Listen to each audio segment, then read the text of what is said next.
So here we are on the anniversary of the death of Napoleon. And of course, I cannot think of anybody who is better qualified to talk about this event, Napoleon's legacy, than our very good friend Paul Brunyee. Now, Paul, as you know, does a wonderful job as editor of the actual Waterloo Journal, but he has another cause for distinction, another claim for distinction. And that is, of course, he has written, I hope you've already bought this, Napoleon's Britons and the St. Helena decision, because Paul is one of the few people who has actually been to St. Helena. So, Paul, sir, I'm going to ask you to share your screen, and away you go. Thank you, John. Thank you. Lovely to be here, everybody.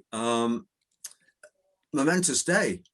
I was watching live a few minutes ago the ceremony on the island of St. Helena, and given the time difference, Napoleon died about half an hour ago.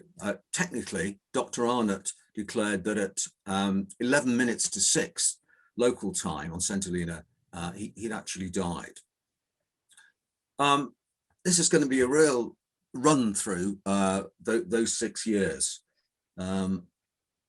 Now, the greatest medical influence on Napoleon was Napoleon himself, because it was he who chose his medical men. Barry O'Meara is probably the one that stands out most, and no other doctor occupied a position of such trust as O'Meara did during the 3 years of the 6 years of Napoleon's remaining time. Now, questions to be answered today. Some people may not quite see them, so I'll read them out. What were the main events leading up to his death? Why didn't he compromise with the old monarchies prior to Waterloo? Why was he sent to St. Helena? Did he plot to escape to Europe? Did the British government treat Napoleon fairly? Who was Barry O'Meara? And how is Napoleon viewed in France today? Now, I want to show you 5 illustrations of him as his body changes from him, as you can see here, as a very young man in the revolutionary period, to an engraving based on a drawing by Denzel Ibbotson, and also one by Captain Dodgin of the 66th Foot. Just bear with me a moment as I try and get my notes back up. And it clearly shows the change in his body right through. This is an illustration of him outside, supposedly the Briars, where he spent the first couple of months of his time in St. Helena. In September 1817, the first symptoms of his fatal illness appeared when he complained of a dull pain in his right side. And incidentally, Barry O'Meara, who you see here, he's the only doctor who carries out what we might term an operation on Napoleon, when he removed one of his teeth. And this tooth he later carried with him, and he would produce at events. He also hung it in the window of his consulting room in London for quite a while. And when he died, it was one of the items that was specifically mentioned in by the reporter who attended the sale of his effects. O'Meara, it seems, was convinced that Napoleon had hepatitis, though he couldn't quite reconcile that with the range of symptoms that Napoleon exhibited. His opinion was encouraged by the French, who wanted the emperor off this bleak and, as they believed, disease-ridden island and return to retirement in Europe. Though there was a period of remission between October 1819 until June 1820, when he became enthusiastic about gardening at Longwood, and he would spend long days directing the landscaping and the planting out. Early in 1817, Lowe objected to the title of emperor being used in O'Meara's weekly medical reports. And as Napoleon refused to allow O'Meara to give out any report without the emperor written in, O'Meara was withdrawn as Napoleon's physician. And neither would Napoleon accept any other surgeon from Lowe for fear they would spy on him, and certainly not Baxter, whom Lowe promoted. And I think this is typical of Lowe's insensitivity, because Baxter had been Lowe's regimental surgeon when Lowe was commander of the Corsican Rangers, which at one point Napoleon, in a blaze of indignation, says, "It's a personal insult to me." Lowe then found himself in a difficult position because he didn't have a regular medical report. And a compromise was reached whereby Baxter was to give reports to the governor based upon a verbal report that he received from O'Meara. And then came the first breakdown in his medical supervision when O'Meara, after a period of bitter dispute with Lowe, was dismissed by Lowe and deported to Britain in July 1818. Then Verling was appointed, but again, Napoleon refused to see him. And the doctor had to effectively spy on Napoleon when he saw him in the garden. It was all sadly ridiculous. This is Napoleon's bath at Longwood, which was built by British sailors. And Montalon, one of Napoleon's staff, said that Napoleon was never well from this time on, and that he spent many hours in his bath and took practically no exercise. Now, in the 17th of January, 1819, Napoleon suffered with a serious attack of vertigo, followed by fainting. And this so worried the French that a messenger was sent to the government asking for medical help. And this is John Stokoe, who had been recommended by O'Meara. He was actually a friend of O'Meara, but more of that in a moment. He was the surgeon of the flagship Conqueror and was ordered to attend, much against his own inclination, I must say. And Napoleon agreed to take a little medication from Stokoe. The future certainly looked more positive, but Stokoe foolishly agreed to sign a medical bulletin, to which had been added by the French a section which said that Napoleon was suffering from hepatitis, when no one else had actually come up with this. Lowe was rightly furious. Stokoe was ordered home and made an example of. At the Admiralty, he was subjected to a cursory medical assessment and was told to return immediately to St. Helena, where, within hours of arriving, he was told that he was to face a court-martial. Stokoe, unknown to the public at the time, was also being punished for being an accomplice to O'Meara in helping to secretly send correspondence back to Europe. Lowe, incidentally, had a fervent ally in this man, Admiral Plampin, who exhibited an embarrassing partisan desire to prosecute Stokoe. This was because he was living with a young woman at the Briars, where initially Napoleon had stayed, who was clearly not his wife. And there's Lowe's ADC, Gideon Gorica, who kept the secret diary. This information gave Lowe great control of the Admiral. Meanwhile, Lord Liverpool's government had accepted the appointment of the anatomist Francesco Antomarchi, a Corsican doctor, to replace O'Meara. Antomarchi had little experience as a general practitioner, and neither Bertrand nor Napoleon were impressed by him. As Martin Howard has written, not only had the emperor been sent a man who was more trained to perform his post-mortem than to keep him alive, but his new doctor trampled over the precious protocols that he carefully preserved at Longwood. Fortunately for Antomarchi, this was the time of the gardening period of Napoleon's life. However, in July 1820, the cancer took control and he gave up exercise completely. In March 1821, Napoleon was so ill that Antomarchi felt compelled to consult with another medical man. And it was this man, Surgeon Archibald Arnott of the 20th Regiment of Foot. Arnott was to be in daily attendance for the last 5 weeks of Napoleon's life, and it seems that as Napoleon declined, so Arnott's sensitivity and kindness came to be more appreciated. Such was his political awareness that he was also respected by Lowe, quite unusual.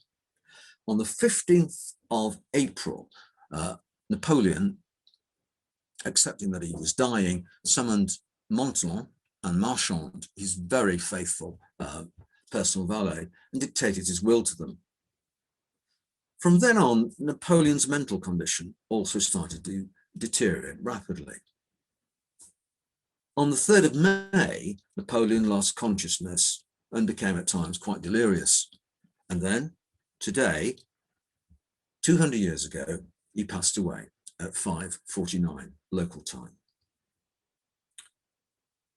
Next morning, having been informed of this, Lowe came to view the body with various officials, which was lying in the drawing room, and issued orders for the post-mortem and funeral arrangements to begun.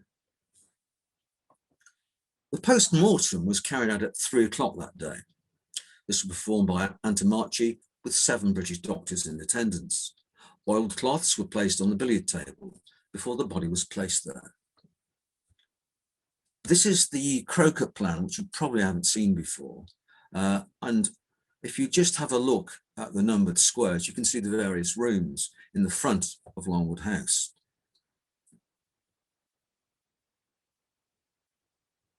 This gives an excellent plan of the rooms that I will mention. The billiard room was the first room on entering Longwood, followed by the drawing room when Napoleon had died. We'll now look at the billiard table.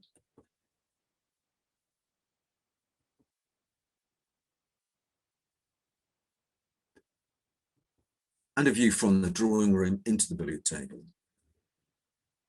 The French thought that the autopsy would reveal that the emperor had died of hepatitis. Arnott and the British surgeons thought otherwise. 3 accounts were written up, and Antomarchi refusing to sign the official one on the orders of Bertrand. All 3 accounts agreed that Napoleon had died of stomach cancer. Meanwhile, across the road, the new Longwood House, which was a prefabricated building, was Andrew Darling of the London furniture makers Bullock and Company. They had supplied the prefabricated house and all the furniture within. He had been on the site since the 2nd of May, in case General Bonaparte should think proper to go into the new house that was built for him. On Thursday, unaware that Napoleon had died, this is the 6th, Darling was ordered to prepare some plaster of Paris or a death mask and to send it up to Longwood. He found some plaster figures in Jamestown and then had them pounded into powder, an idea put forward by Madame Bertrand. Shortly afterwards, he was approached by the orderly officer, Captain Croquet, with a request from General Montholon to collect an amount of black material to hang in Napoleon's sitting room. The sitting room. Returning to Longwood House, he met a dragoon who had formal orders for him to assist in the preparation of the funeral. Darling immediately returned to Jamestown, gathered his workmen, loaded a cart with food, cloth and other materials, and set off for Longwood again, arriving about midnight. All the materials were then offloaded into the dining room, whilst Montholon directed him to convert the sitting room to a chapel. Napoleon's body lay in the drawing room, unseen by either Darling or his workmen. At 3:30 in the morning, Darling allowed the soldiers to rest until daylight, whilst he, having occasion to go out of the room into the garden, finally saw Napoleon through a window, lying on his campaign bed. He was astonished to see how much wasted in the body he was. He looked so well, so young, and with such a pleasing countenance. Major Emmett, meanwhile, of the Royal Engineers, had been directed to build the tomb. It was to be a secure, dry, stone and brick vault, constructed by 2 skilled workmen from the Royal Sappers and Miners, Privates John Warren and James Andrews. The coffin would rest on 2 stone pillars within the tomb. Darling also had the coffins to be made, and he described them thus. First, tin lined with satin, which should be stuffed with cotton, a small mattress and pillow of the same materials on the bottom, and so on. And then second, a wood coffin. Then third, a lead coffin. Then one of mahogany covered with crimson velvet, if it could be procured. But I told them there was not any of the island that I could get, as I'd been in search of some a few days before. The chandelier was taken down from the drawing room and refixed in the temporary chapel. He also had a workman to convert Napoleon's carriage into a hearse. Finally, Darling walked into the drawing room with Montholon to measure up Napoleon for his coffin. Length 5 feet 7 inches, only 18 inches barely across the shoulders and scarcely 10 inches deep. At about 10 that morning, armed with Lowe's authority to requisition whatever men and materials he needed, he left Longwood once more for Jamestown. The death mask. Antimarchi, meanwhile, attempted to take a plaster cast of the face, but the plaster he used did not solidify. Dr. Burton was more successful. The cast was then put to one side to dry and solidify. On his return, Burton found that the face had disappeared, leaving him with just the back part of the cast. It had been taken by Madame Bertrand, who smuggled it off the island and who a year later would give a copy to Antimarchi. Antimarchi then made other copies, one of which became the master for all the modern copies, including this one. By 1 o'clock next morning, with the assistance of Mr. Borman the plumber, Mr. Metcalfe the carpenter, and Mrs. Borman, who presumably completed all the sewing and embroidery work, all 3 inner coffins were completed and sent up to Longwood. Shortly afterwards, Darling followed, and so as he approached them, great crowds of people of all descriptions had gathered to see the great man. Mr. Brooke of the Island Council, on learning that any respectable persons might view the body, returned with his wife and daughter to find that the body had been removed to another room that had been prepared for public viewing. Along with the other visitors, he crossed the lawn and walked through Alley's garden to the left of the building. Through the dining room, having entered through the door, and they walked on into the small sitting room. On entering, Napoleon was to their left, his right side towards them. Behind his head, against the wall that separated this room from the dining room, was the altar, draped in black with a yellow N on the front, with a binding of yellow taken from the curtains in the drawing room. On the altar, according to Darling, were 2 silver candelabra, a bookstand supporting the Bible, along with a holder for a figure of Christ on the cross, which at that moment lay on Napoleon's breast. On his right lay his sword, and his heart and stomach in silvered containers. Those who had come to pay their respects or simply gaze at the great man in wonderment were ushered through in groups of 6 or 7, before they then left the door to Marchand's garden. The next day, Lieutenant Darroch of the 20th Foot was on guard duty at the house, was shown both the stomach and the heart in their silver containers, and commented that the hole in Napoleon's stomach would have been large enough to allow him to place his little finger in there. This illustration was drawn and inked in by a lieutenant from HMS Vigo, and seems to me to be probably the best representation of how Napoleon appeared as he lay in state. Finally, about midnight on the 8th of May, Marchand, Saint-Denis, Piron, and Novaraz bathed the body for the last time. Marchand and Saint-Denis then redressed him in his uniform of chasseurs de cheval. His body was then sealed in the coffins. Next morning, the 9th of May, which for us will be next Sunday, the governor, staff, naval and officials gathered on the lawn outside Longwood, whilst inside the French celebrated mass. Then senior officers were invited in by Count Montholon, and the bearer party of grenadiers, certainly the 20th Foot and possibly the 53rd, marched in. And then Vignali, the priest, led the coffin out of the house. The coffin was placed on the hearse, and Marchand on one side and Napoleon Bertrand, the son of the Bertrands, on the other, walked off, followed by the bearer party, and then the French party and the governor. The hearse made its way to Geranium Valley. Along the route were elements of all the regiments, both regular and volunteer from the island. And as the hearse and party passed, they fell in behind. What bands there were present played solemn music as the hearse went by. The plain mahogany coffin was draped in Napoleon's cloak, on top of which was a Bible and his sword. When they reached the top of the path leading down to Seine Valley, or Geranium Valley, the grenadiers stepped forward and then carried the coffin down. At the bottom, there was a block and tackle system set up into the tomb.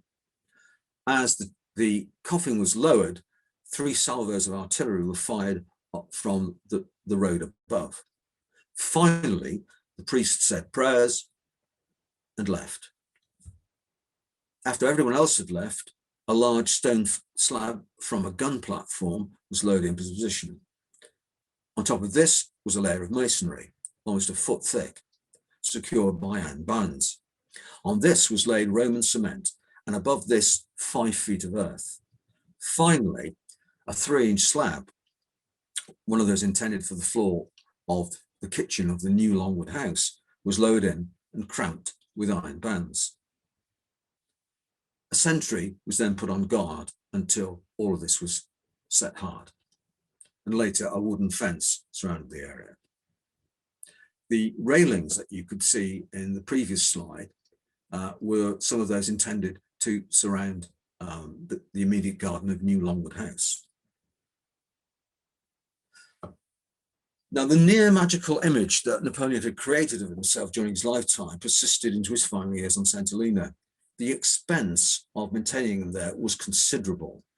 There was always a principal warship, either a frigate or a line of battle ship to start with, and 2 sloops always on constant patrol.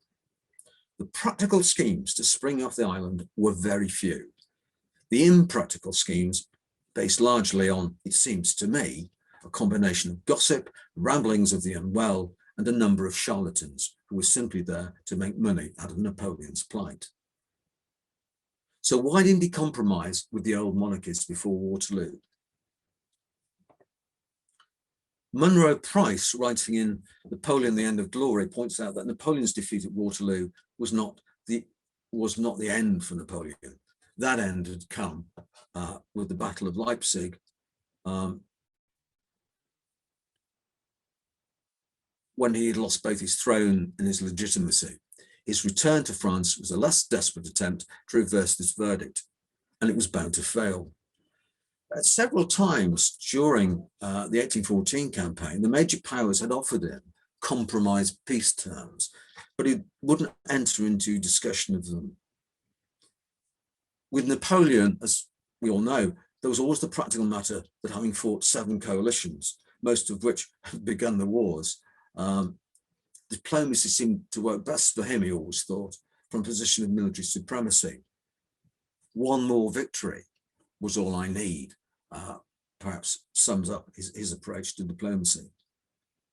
And like many authoritarian leaders, Napoleon was obsessed with public opinion. He remarked to Lascasse, one of the other great diarists on the island, "Nothing could be more changeable, but it never lies." From 1812, every French department sent in a monthly return on public morale. Napoleon always said that the people themselves would overthrow him if he didn't conclude a grand peace with the Allies. Professor Alan Forrest has also pointed out that the number of potential French conscripts being declared unfit for military service through suspected self-mutilation of their trigger fingers, though a small number in itself, certainly increased dramatically in the last 2 years of the empire. Napoleon's reading of public opinion and his conclusion that the French people would refuse to accept a compromise peace was essentially false. After the horrors of the revolution, the empire flourished. France became the centre of Western Europe, meritocracy for men blossomed, and glory blossomed too. And then the price for fighting the coalition wars increased, and the French people began to question the validity of the empire. The romantic idea of the Marie Louises, the young conscripts brought forward before their 20th birthday and being called upon their 18th, also met with some unrest. Why was he sent to St. Helena? Unlike the other options of Malta, the West Indies, Cape Town, or Dumbarton in Scotland, St. Helena Island was operated as a private place by the Honorary East India Company. It was an excellent freshwater staging post for Indiamen on the route to and from the Far East. Its inhabitants were exclusively employed by John Company and consequently had both their livelihoods and their allegiance to the company. Given that Napoleon had almost magically left Elba and gone on to conquer France without a shot being fired, with its difficult seas, awkward winds, and defending towering cliffs, St. Helena was and is an island fortress. This is William Warden's account of Napoleon's first view of St. Helena on October 15th, 1815. No one saw Napoleon until the ship had anchored before Jamestown at about 11 o'clock. He ascended the poop and there stood, examining with his little glass the numerous cannon which bristled in his view. I observed him with the utmost attention as I stood beside him for nearly half an hour, and could not discover in his countenance the least symptoms of strong or particular sensations. He afterwards rallied Madame Bertrand on the elegant stockings she wore on the occasion, when she tried to check the tear, but it wouldn't do. She exclaimed, "Oh, Dr. Warden, we are indeed too good for St. Helena." Did he plot to escape?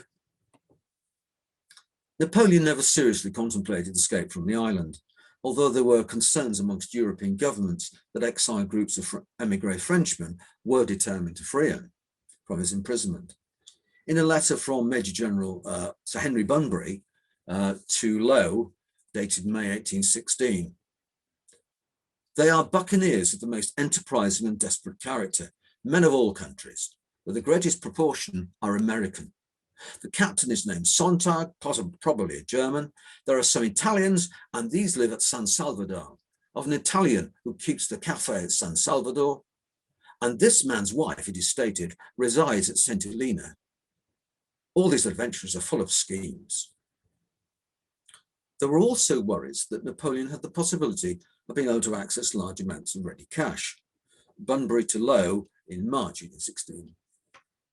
"The ex-emperor has large sums of money in different parts. His agents have lodged money on his account in the principal towns of America, as well as in England, with the hope of being able to get all or some of it from somewhere." One of the great worries of the island and at the Cape was the presence of foreigners who might be already working for or be persuaded to work for Napoleon's agents. In a letter about the Polish junior officer Piątkowski, who had been removed from St. Helena, and you can see him to the left of Napoleon, staring at Napoleon's head in the painting. Lord Somerset, who was governor of the Cape, said, "Half of the military force here is the 1st Battalion, 60th Regiment, composed exclusively of foreigners, who have all nearly served under Bonaparte's banners." Intelligence came to St. Helena in several forms. The official government information, which came via London from Europe, United States, and the Cape. More local information came via British foreign vessels coming to St. Helena. On the 1st of October 1816, the merchantman Hope recorded that while several days north of St. Helena, they'd been intercepted by a brig flying English colours. She then hoisted a blue, white, and blue flag with a pennant of the same colours. At the same time, we hailed her and asked her from whence she came. She answered from Buenos Aires and was bound to Gibraltar, and said she would send a boat on board of us. At this time, she was in half pistol shot. She hauled up her stern ports and ran out of stern chase guns. She mounted 16 carronades, was very full of men, who apparently were all at their quarters. A boat came alongside, apparently manned with Englishmen, and one man who said he was the captain of the privateer was an American. His name was Gardner, and another man who said he was the purser, and he was a native of Devonshire. This encounter with what seems to have been an independent Argentine brig seemed plausible. In a separate letter, the intelligence content of which originated from Paris, Castlereagh, the Foreign Secretary, was informed by the French government that a person named Carpenter, an American, was fitting out a fast-sailing vessel in the Hudson River for the express purpose of facilitating the escape of Bonaparte. Was the captain of the small but powerful warship one and the same man?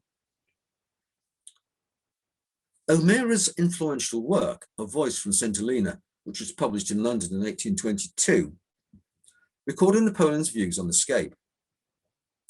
Dated the 17th of May, 1816, he explained that he resented having to be accompanied by a British officer when he went out riding. All Lowe had to do, he said, was to guard the coast. He could remove the orderly officer. The governor could then put a few horsemen in motion when he knows I'm going out. Can't he place them on the hills or where he likes, without letting me know anything about it? I will never appear to see them. But I will not do anything which may lead people to imagine that I am a prisoner. I have been forced here contrary to the laws of nations, and I will never recognize their right in detaining me. My asking an officer to accompany would be a tacit acknowledgement of it.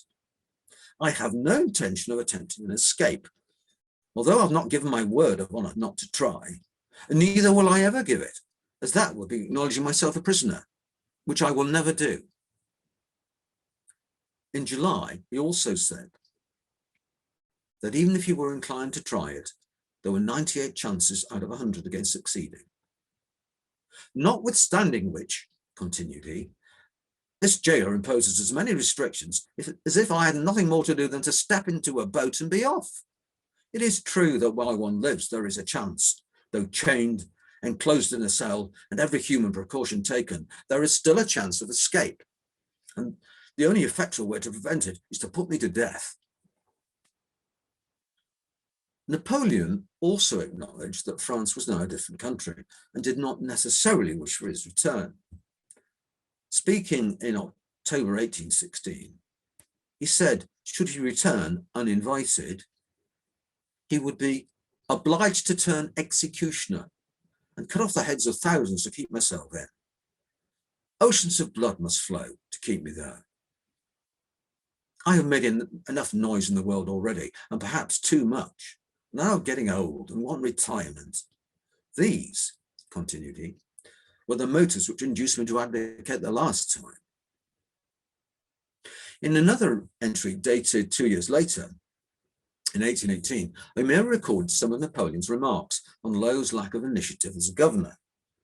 If I had really any intention of effecting my escape from this place, instead of disagreeing with him, I would caress and flatter him, endeavour to be on the best of terms, go to Plantation House, call on his wife, and try to make him believe that I was contented, and thereby lull his suspicions asleep. In fact, this government is an imbecile who knows only how to write. Did the British government treat Napoleon fairly? As Andrew Roberts has pointed out, Napoleon's greatest failing as a personality, and one which the great man acknowledged, was that he could not accept an insult.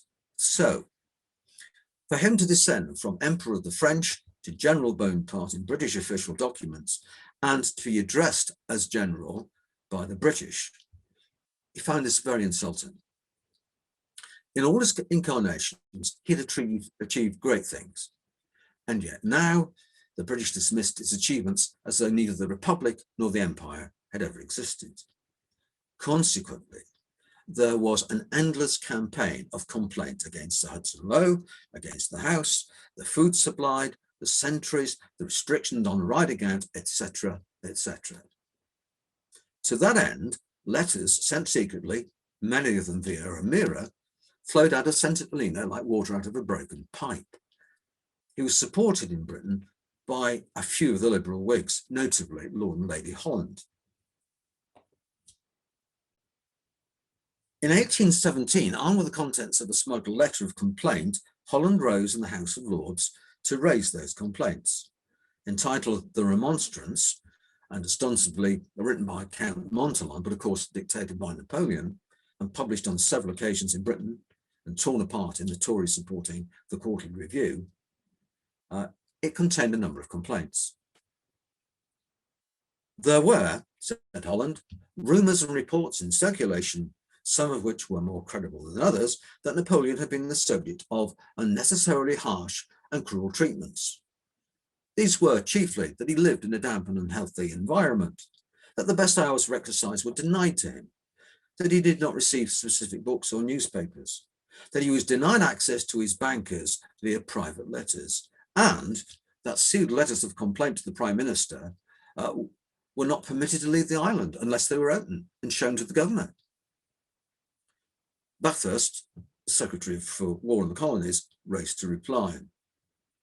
Napoleon, he said, was a prisoner of war and should be treated as such, no more harshly than that required, and no less. He was allowed to write to anyone, but all the letters sent to Napoleon had to be open and screened by the governor. There's then a moment of humour in Bathurst's comments. For these checks to be made, it was, of course, necessary that his friend should write to him. And the fact was that only one of his relations had written to him, namely his brother Joseph, whose letter reached the office in October last, where it was opened and immediately forwarded to him. The charge that letters from Napoleon and his suite had been opened and read by a junior officer on the island was also untrue. Such, said Bathurst, was the behaviour of these intractable people. He then dealt with the complaint that letters sent to the officers in Napoleon's suite from their families in Europe had been broken open, read, and then returned without being forwarded to those officers. Bathurst assured the House that this had never happened. The restrictions on exercising really only applied when ships were first arriving or when ships were leaving. And even then, he was allowed to ride about Longwood Plain, which was about 8 miles in circumference.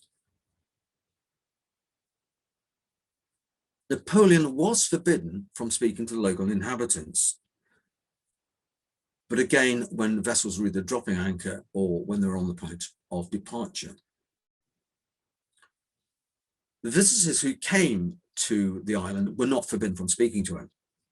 They had to apply to the governor for permission to visit the Longwood site.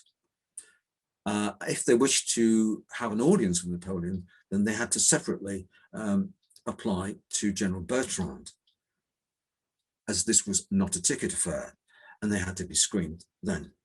This was done, said Bathurst, in order to protect the privacy of the general from being broken into by the curiosity of individuals.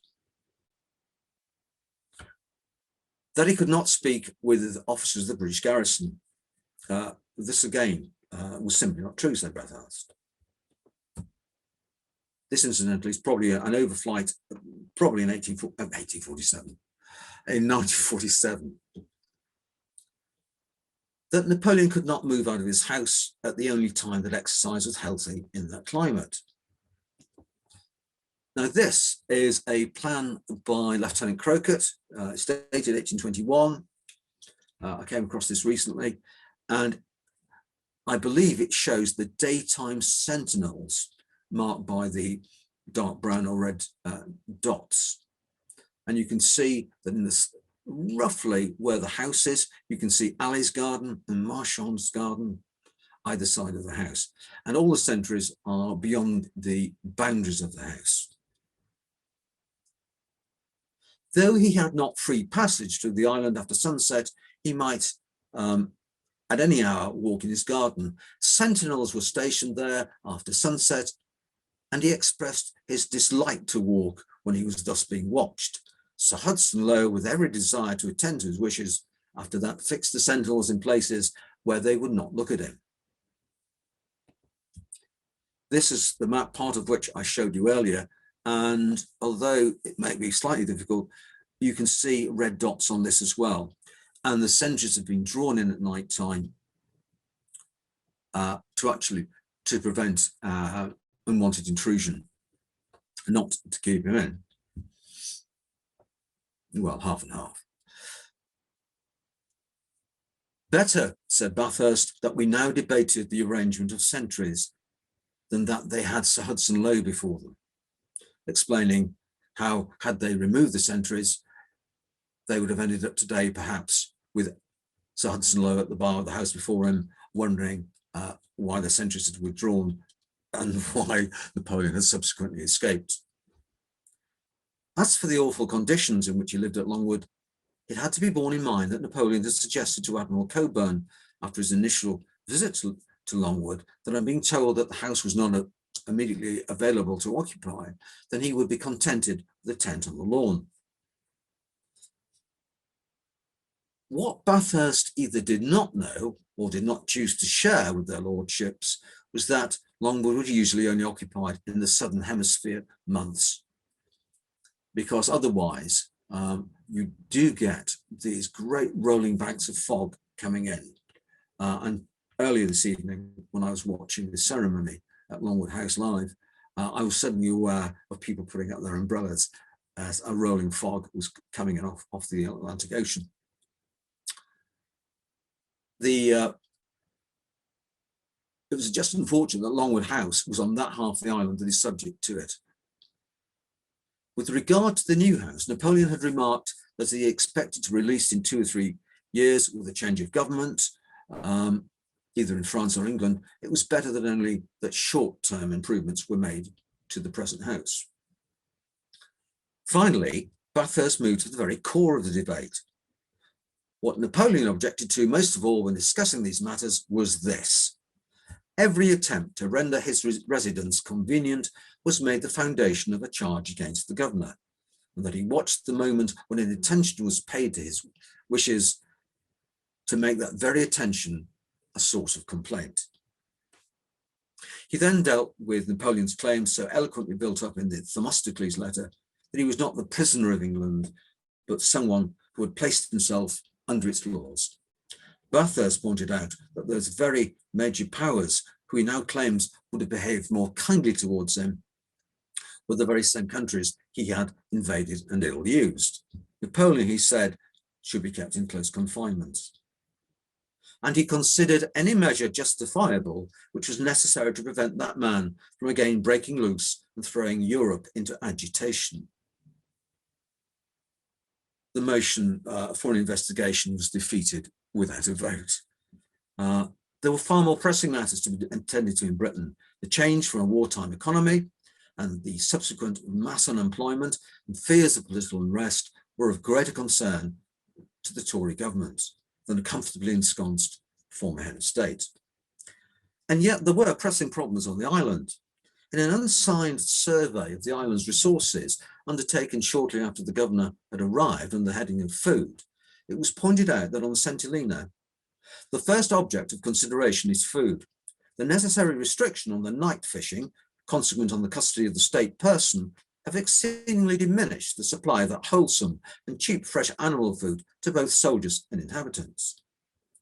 There were also difficulties at the time in setting up stockyards at Cape Town in order to move Banguila cattle down from the country before they were then put on board ship and brought to St. Helena for both the soldiers and the civilians.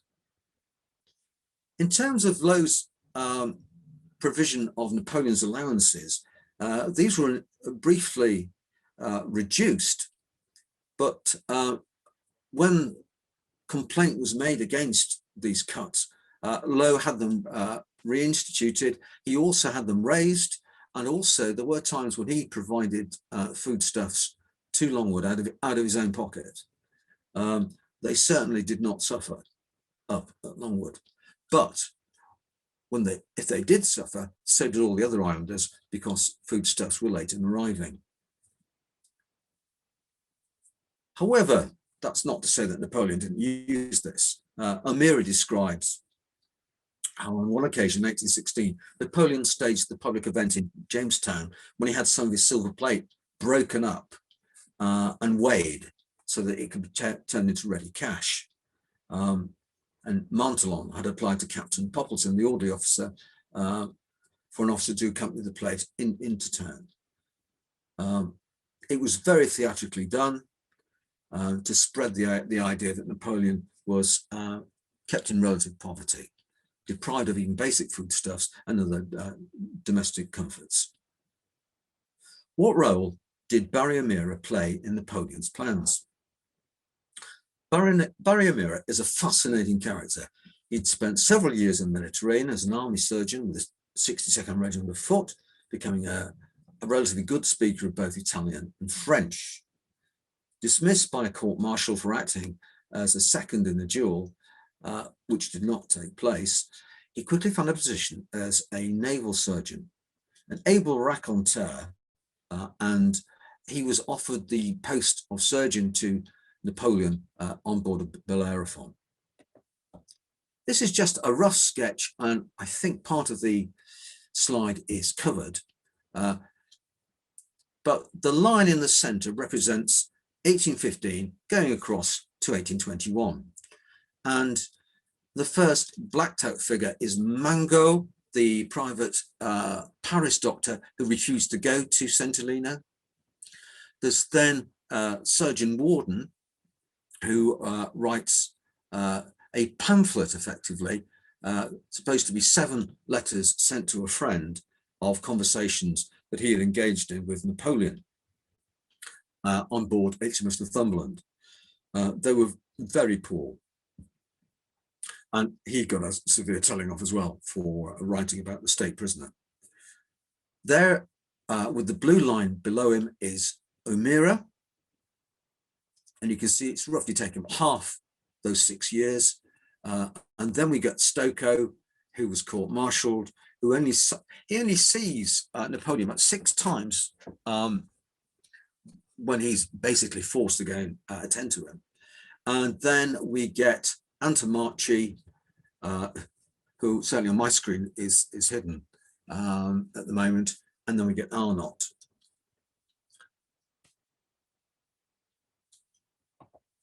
Now, there is O'Meara attached to the suite of Napoleon's suite, and you can see you've got Generals Bertrand, Gourgaud, Montholon, Lascasse, who is the fluent English speaker in Napoleon's suite, and then Marchand, the very loyal valet. So O'Meara, from the time they landed, is a member of the inner circle. Now, O'Meara then becomes even more important when Lascasse, under very suspicious circumstances, is sent off the island. And this is a great loss to Napoleon, as he's also, as well as a scribe, he's able to read the English newspapers to Napoleon, and he's also able to communicate more easily with the English staff officers. Then, in 1818, Gourgaud is sent off the island for communicating with Europe. And so, suddenly, O'Meara, just before he's dismissed, he's in an even tighter group of people. During O'Meara's time, it became obvious to Lowe that there were some letters clearly written by an Englishman or an Irishman, Scotsman or Welshman, appearing in the British press. And it became obvious to Lowe that it was probably O'Meara.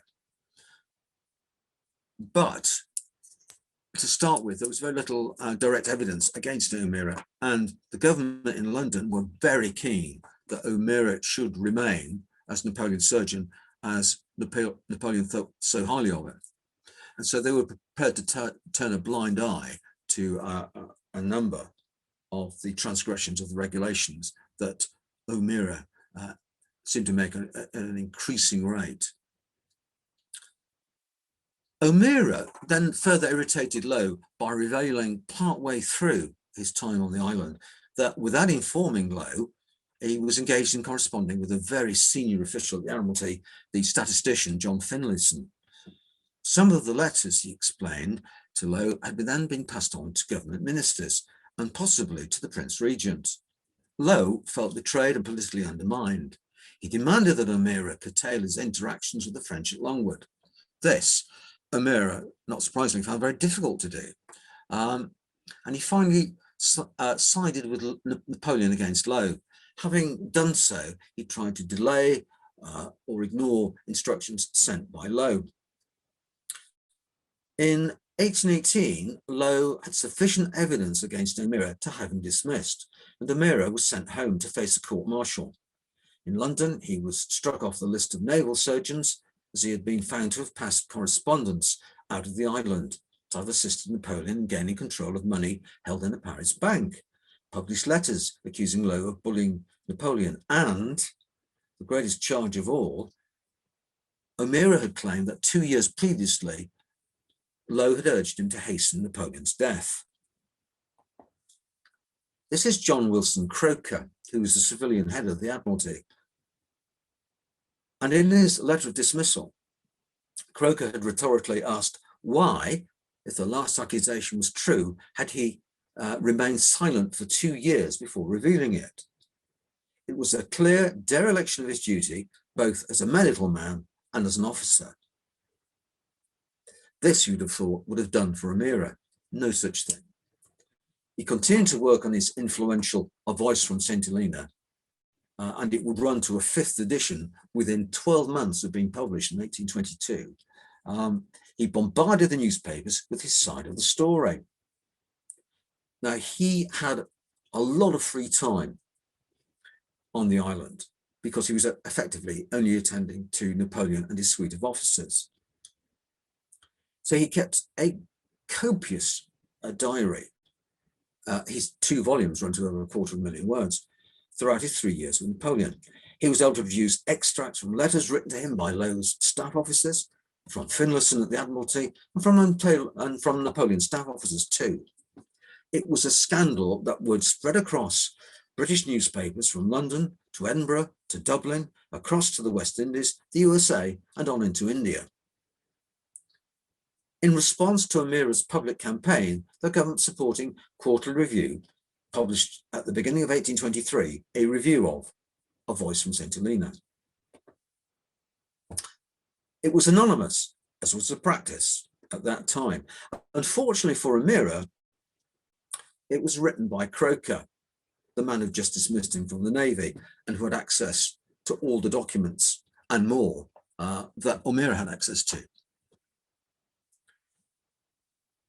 In the public mind, O'Meara really didn't help his case, but when he decided to horsewhip the editor of the Times in a London street, and at times we've all wanted to do that, I know.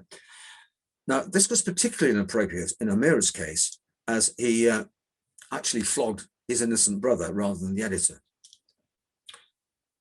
O'Meara, however, did become a great figure in society as Napoleon's surgeon and a ready supporter of the Bonaparte cause, both here and in Paris, and also a founding member of the Reform Club. But like Sir Hudson Lowe, it seems to me that he seemed to mistake being self-righteous for integrity and political awareness, particularly when he was betraying both Lowe and Napoleon at the same time. Something really nice to show you now. As we commemorate the bicentennial of Napoleon's death, I must thank Dr. Martin Howard, who I think is on the call now, who has written on St. Helena and Napoleon's doctors. He has kindly sent me this image of the 1921 commemoration at the graveside, which I have never seen before. So thank you very much, Martin. And you can see the grave in the center of the photograph, with the path down to the grave just up at the top right-hand side of the photograph. Great find. Thank you again, Martin. How is Napoleon viewed in France today? Adam Sage, writing in the London Times in both this February and April, quoted Françoise Verger, the political scientist, who said of Napoleon, he was a racist, a sexist, despotic, militaristic, and a colonizer. But all that is generally brushed under the carpet. However, on the other hand, Thierry Lens, who is the director of the Fondation Napoleon, has said that there is no question that we are not going to celebrate the anniversary. People know perfectly well that he did re-establish slavery, but you can't reduce him to that. No other figure has marked history like him. And of course, there are wider European realities as well. In 2005, President Chirac scrapped plans to commemorate the 200th anniversary of the Battle of Austerlitz, widely viewed as Napoleon's greatest victory over the Russian and Austrians. However, as Stéphane Bern, who is President Macron's heritage advisor, wrote a couple of days ago, he assured the French media that he could not see the head of state skipping the event, adding, "It's not his style." Besides, he has something of Bonaparte about him. And that has been the case today, as he gave a speech outlining both the remarkable civil achievements of Napoleon, the incredible political and military achievements of Napoleon, and also the Black Legend, the introduction of slavery into Haiti, the only state to reintroduce chattel slavery in certainly modern times. And let's now move on to two other figures and Napoleon. We'll finish with Churchill and de Gaulle.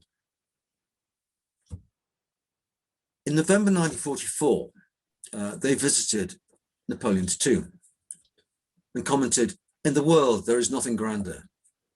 De Gaulle was less sure, commenting that Napoleon left France smaller than he found her. He could have agreed with the French writer and philosopher Malraux that Napoleon saw his destiny as that of an extraordinary individual. However, an individual is not very important compared to a people. And Julian Jackson, who writes in The Spectator, has said recently, Voltaire once commented, "I call great men all those who have excelled in the useful and the pleasant. People who ravage provinces are merely heroes." De Gaulle, who disliked Voltaire, took a different view, despite his own reservations about Napoleon. In the contrast between great men, Napoleon always ranks before Parmentier. Yeah, I didn't know who Parmentier was either. He was a great agronomist. Napoleon ravaged provinces, indeed countries. Parmentier taught the French to eat potatoes. Who's the greater man? Thank you very much. Paul, that was absolutely wonderful, sir. And we've got loads of questions, but just on behalf of everybody, can I say how moving and very fitting it was, bear in mind it was Napoleon's death today, that you took us through his last life, but also the actual funeral arrangements as well. And then we got onto the O'Meara. So thank you so much for doing that. Are you okay for taking questions? I am, though there could be a chilled bottle of beer in the fridge downstairs. Who knows? Well, we can wait. We can wait. Excellent, my friend. So, number of questions. I think we'll do with the conspiracy theorists first. So, one question we've had is, this is from Zach. Many claims have been made online today that Napoleon was poisoned by the British, obviously untrue. Would you be able to offer your thoughts on the claims and their origins? Yes. Many years ago, I went to the old Green Hill Napoleonic Book Fair, and I met that wonderful character, Ben Vida. And I didn't know who he was. Shame on me. And he pressed into my hand a fabulous Imperial Eagle pin, which I still have, and now, knowing who the man was, prize very highly. And he promoted the idea that work by a Swedish toxicologist named Sven Forsevud had discovered elements of arsenic in Napoleon's hair, and this seemed a little high. However, in Andrew Roberts' great book, Napoleon the Great, and I can't verify this, but I read actually only today, that the degree or the amount of arsenic in George III's hair was higher. So that's really what started, I think, the modern furore over the proposed poisoning, I think in the 70s and 80s. And I think that sums it up really. That's great. Thank you so much. I mean, Martin Davis has said another theory is about the arsenic emanating from the damp wallpaper at Longwood. And Colin's mentioned your friend Ben Vida. After much research, concludes he was poisoned by Montholon by spiking the wine. And then look, how on earth? Look, Montholon, as we all probably quietly think, was a very generous chap, at least particularly with his wife. You know, you can't get more warm-hearted than that, can you? Well, the thing about the house is, I put up one map, and you think, if you can, in your mind's eye, think of St. Helena as an egg shape. So you've got the pointed end to your left, the greater rounded end to your right, and running north to south, roughly, is a ridge. It's a ridge, and it's the fogs that roll in, come in from the right, and as it were, get stopped on the ridge. So that's where Longwood is. And two things: the fogs are rolling on a regular basis, and secondly, there is no airspace. I think I'm right in this. There's no real airspace underneath the building, so you can't even lower the temperature in the house to keep it less clammy. And Napoleon does. He is, from the moment he gets there, he is physically worn out.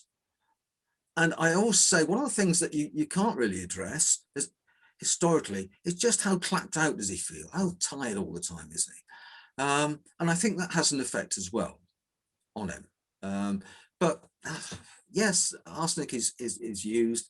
Other poisons are used amongst gardeners, and there's a great degree of illness in gardeners because of all the chemicals that they use and so on.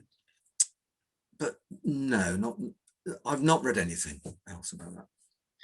I suppose, like many things, it's much more, how can I put this, interesting for the media to pull out a conspiracy theory of murder than it is, you know, death by natural causes. What always struck me was Bonaparte's dad dies at the age of 39 of stomach cancer, and of course, well, Napoleon was said in part he wanted to have an autopsy because he wanted whatever information could be gleaned from his body, that information could be passed on to his son to aid his medical condition in the future. very telling, very telling. And Paul and I have been trying to get, and we just cannot. We don't get permission to actually produce this, but there are a number of letters. One letter from Montholon, which actually goes over via various people leaving St. Helena to Cardinal Fesch, who's Bonaparte's half uncle, I think, and he goes to Pauline Bonaparte. And unfortunately, we just cannot get permission to publish these letters. But if you read Montholon's letter, there's no way this guy is, you know, unless he is immensely clever. There's no way this guy is actually aiming to poison Bonaparte, because he's just so concerned, isn't he, Paul, for the Emperor's health, and to get him moved off St. Helena. You know, you'd have had to been immensely devious if you were Montholon to write a letter as emotive as that, and then be trying to do him in at the same time. And don't forget, Montholon is imprisoned later on when he supports Louis Philippe. So it's not just he comes off St. Helena and then keeps quiet. He remains a fervent Bonapartist. He does. There's a question there about the mail ship. In terms of going to the island, I was very lucky. I am wearing my RMS St. Helena tie, which I was given when I was on the mail ship going there. The mail ship no longer operates, so we've got the airport that's closed down with COVID. The government have hired a charter aircraft once a month for the next 3 months. The problem is you fly in and you then have to spend a fortnight quarantining on the island. So now is not the time to go. The same if you go by the replacement merchant container vessel, the MV Helena. You've got to quarantine there. So yeah, now's not the time to go. But it is possible when things get back to normal to go there, and it is a fascinating place. We've got some other questions, Paul. What was the usual tour of duty on St. Helena for the Guard contingent?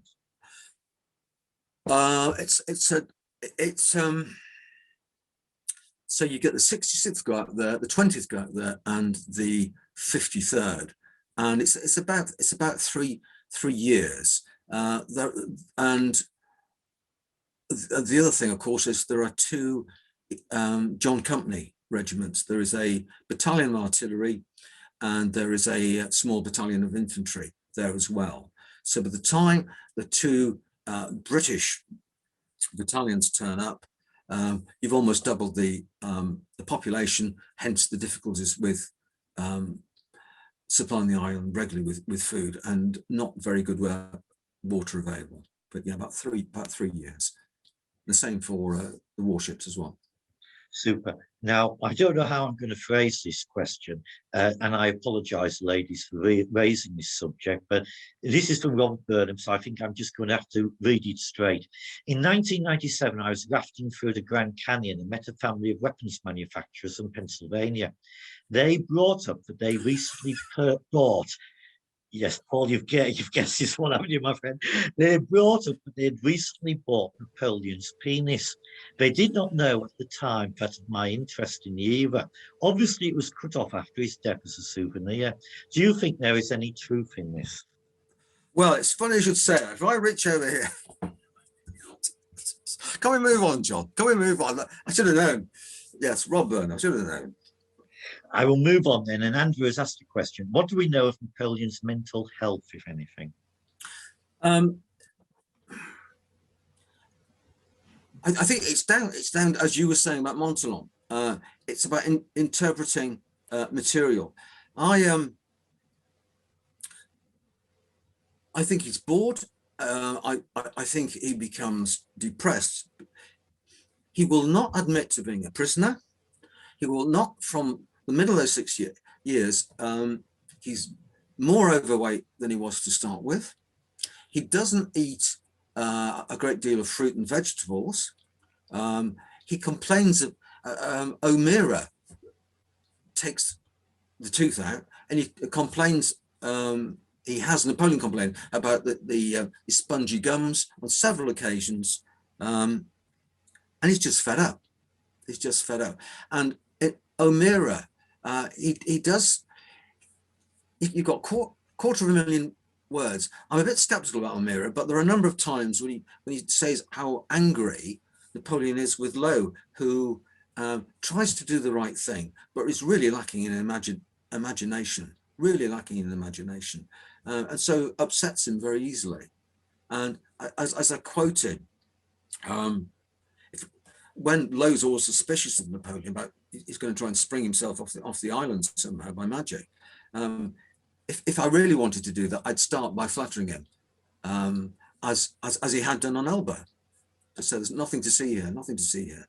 And Neil Campbell goes off to see his girlfriend on the Italian mainland. So yeah, O'Meara, who doesn't get much of a looking, but he does have this huge amount of material available to him, as does Lascasse, as does Marchand. Marchand writes a huge diary, and he's very loyal, is Marchand. And it is talk about how sad Napoleon is a lot of the time. So yeah, it's in there in the great diaries in Germans. Thank you.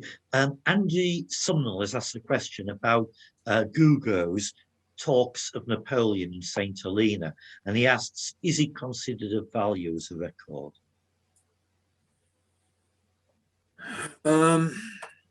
He left halfway through, and of course he and Montholon fell out on a number of occasions, and Gougaud, he has an incredible outpouring against Napoleon when he gets to London, because when people are sent off the island, they're invariably, not always, but invariably sent to the Cape, almost to decontaminate, and then sent back to London, where they may be arrested on arrival, and then held before getting a decision from government whether they should be allowed to go on their way. And Gorga is very bitter about Napoleon when he first arrives in London, and then changes his view. So the French were told what to do. The French were told what to do. O'Meara, I think, genuinely came to regard Napoleon in a very positive light, even though O'Meara, I don't think, was a full shilling either. But there you go. Yeah, I'd be very sceptical about Gorga's memoirs. Great, thank you. I've got a final question from Marcus Beresford. Did Napoleon's siblings, other than Joseph, abandon him? Generally, yes. Generally, yes. Oh, blimey, Adrian! I can't remember. Where was Napoleon's heart sent? What happened is that the French asked. Thanks, Andrew. The French asked to return to Europe with his heart and stomach, but Lowe refused that, and in fact, they were put in the coffin. So I think they're still in the coffin. That is brilliant, sir. Thank you so much. You could see by the comments, Paul, I hope you can. Everybody really, really loved your talk. Thank you, Paul. Most informative, great talk. Thanks, Paul. Very informative lecture, absolutely fascinating. Various ideas about you leading a trip to St. Helena, my friend. Yeah, another educational evening. I'm just pulling up 2 new messages that have come in. From Evelyn, excellent talk. Thank you very much. Great talk, extremely informative. Paul, we are so much in your debt, sir. Thank you so much, because I know how much work you've put into this. And it's been great that we had your expertise this evening. Thank you, John. Thank you, everyone. As always, it's just lovely to be a part of our great organisation. Thank you.